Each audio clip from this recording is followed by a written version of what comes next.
Salut, c'est Cindy, contente de vous retrouver pour un nouveau vidéo.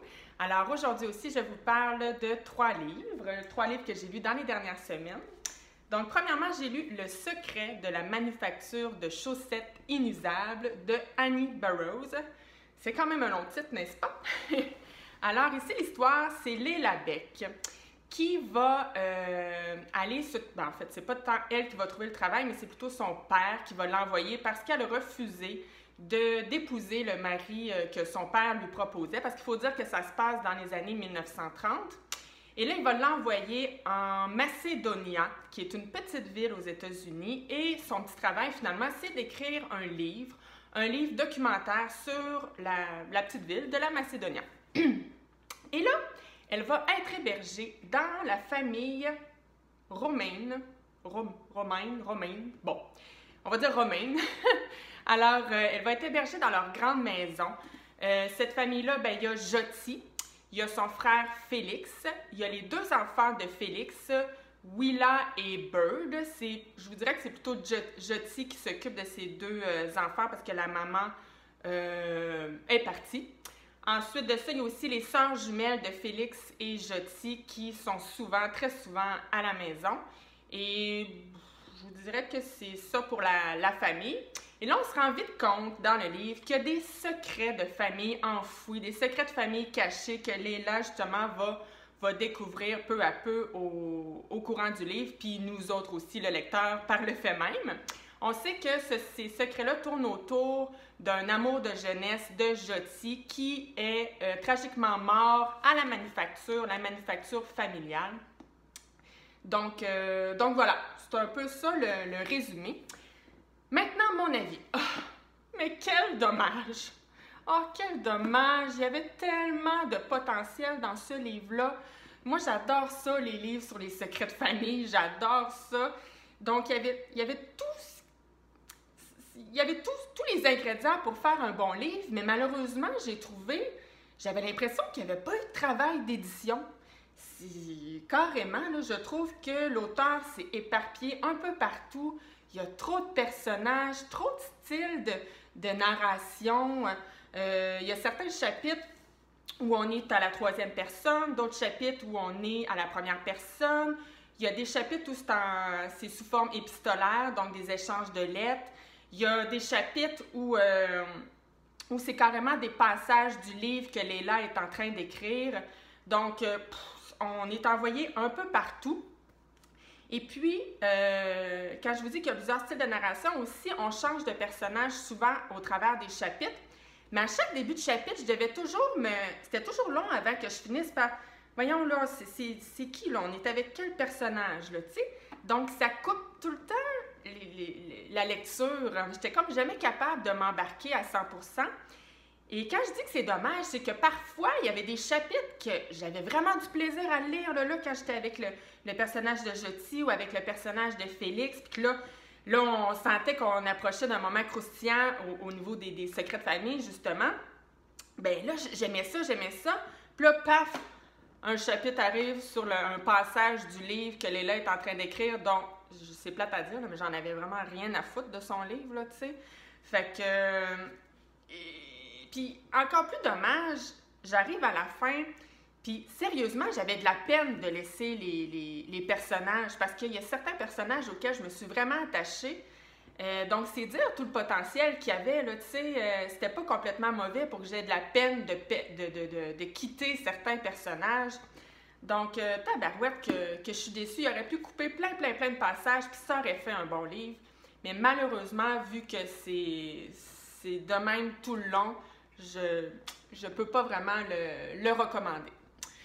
J'ai très hâte d'avoir les commentaires de Maps sur sa chaîne Maps Booktube. Si vous l'avez vu, son vidéo du calendrier de l'Avent où elle présentait les booktubers et booktubeuses québécoises. D'ailleurs, merci Maps, c'était vraiment cool comme idée. Puis c'est le fun parce que pour ceux qui commencent comme moi, ben, ça nous donne un petit coup de pouce, mais surtout ça nous fait découvrir des booktubers, booktubeuses. Donc merci pour ça. Et donc, Maps disait dans son vidéo qu'on avait cette lecture-là en commun parce qu'on se l'est procurée à la fin de 2019. Alors, bien hâte d'avoir tes commentaires. Ensuite de ça, j'ai lu L'Alchimiste de Paulo Coelho Ici, je vous dirais que c'est un livre spirituel, croissance personnelle, philosophique, déguisé en roman. Parce que oui, c'est un roman, il y a une histoire. L'histoire, c'est Santiago. Je vais vous lire juste en arrière, ça va vous donner un peu le genre. Santiago, un jeune berger andalou parti à la recherche d'un trésor enfoui au pied des pyramides. Dans le désert, initié par l'alchimiste, il apprendra à écouter son cœur, à lire les signes du destin et par-dessus tout, à aller au bout de son rêve. Donc, vous voyez le genre un petit peu. Donc, oui, il y a une histoire, mais, tu sais, sérieux, on sent que c'est un peu un prétexte, l'histoire, pour l'auteur, pour placer un peu ses concepts à lui de la vie, finalement. C'est des beaux concepts, c'est des beaux... moi, j'étais toute d'accord avec ce qui est dit dans le livre, mais il faut quand même le savoir. Moi, je le savais, donc j'ai pas été trop déçue, mais quelqu'un qui s'attend à lire un super bon roman, tu sais, peut-être que vous allez être déçus. C'est sûr que des fois, justement, vu que c'est pas subtil, tu sais, là, j'aurais dû en prendre un en exemple, là, mais c'est tellement pas subtil dans le livre que des fois, ça peut être un peu irritant, là, tu sais, mettons, il y a une conversation entre deux personnages, puis ça dit des choses que tu le sais qu'ils peuvent pas se dire dans la vraie vie, là, c'est vraiment des phrases typiques des livres de croissance personnelle, donc c'est pas trop subtil. Mais quand même, je peux pas dire que j'ai pas aimé ma lecture, sérieux. Puis je l'ai lu à un bon moment, je l'ai lu au tout début de l'année 2020, tu sais, à ce moment dans l'année où on aime ça faire des résolutions, où on aime ça, tu sais, prendre un moment pour avoir un petit recul sur sa vie, puis dire, tu sais, qu'est-ce que j'ai fait jusqu'à maintenant, à quoi j'aspire, c'est quoi mes rêves. Je pense que c'est toujours bon de le faire, puis ce livre apporte un peu ça, tu sais, il apporte cette réflexion-là. Fait que j'ai pas détesté ça du tout. C'est positif aussi comme pensée. Puis le fait que ce soit, des fois, j'ai lu certains livres de croissance personnelle, puis des fois, je trouve ça un peu, moralisateur. C'est peut-être moi qui le prend mal, parce que des fois, je me rends compte qu'il y a des choses que je fais dans la vie qui m'aident pas, finalement. Mais tu sais, on ressent pas ça dans ce livre-là, parce que c'est des personnages. Donc, tu sens pas que c'est l'auteur qui te dit fais ça, puis ça va aller mieux. On sent pas... Moi, je viens de trouver c'est quoi.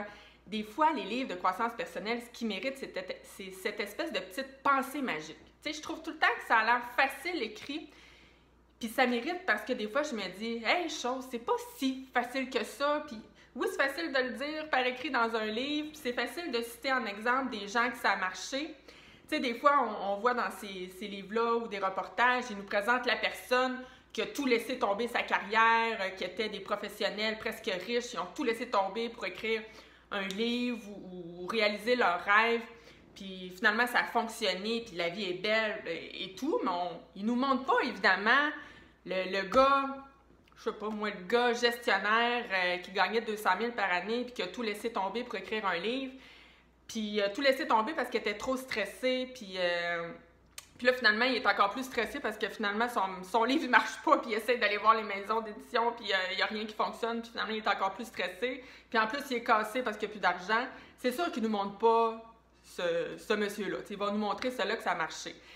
Fait que, mon Dieu, je viens de faire un espèce de cri du cœur, mais c'est ça des fois qui mérite dans les livres de croissance personnelle. Et là, je le sentais un peu moins dans celui-ci, vu que justement, c'est passé à travers un roman, à travers des personnages. Voyez-vous où je veux en venir? fait que voilà, tu sais, c'est pas un énorme coup de cœur, mais j'ai passé un bon moment à lire ce livre. Dernier livre que j'ai lu, c'est La chorale du diable de Martin Michaud. Oh, yes! Coup de cœur, les amis! Puis la vie, c'est quand même drôle parce que dans ces trois livres-là, je vous dirais que ces deux-là, j'avais très hâte de les lire. Et celui-là, il me tentait pas tant que ça. Mais tu sais, je l'avais acheté. Je me disais, il faut que je le lise. Puis même quand je l'ai acheté, si vous avez vu mon vidéo Book Haul, j'étais allée au magasin de livres usagés, puis je l'avais vu, puis je m'étais dit, hey, Martin Michaud, ça fait plusieurs fois que j'entends parler de cet auteur-là, il est populaire, il écrit des polars québécois. Je trouve que j'en ai pas lu tant que ça, des polars d'auteurs québécois. Je m'étais dit, let's go, Cine, faut que tu t'essayes. Hey, j'ai-tu bien fait? Trop bon, trop bon, trop bon, trop bon. Moi, à la base, je suis pas une grande fan de romans policiers, à la base, tu sais.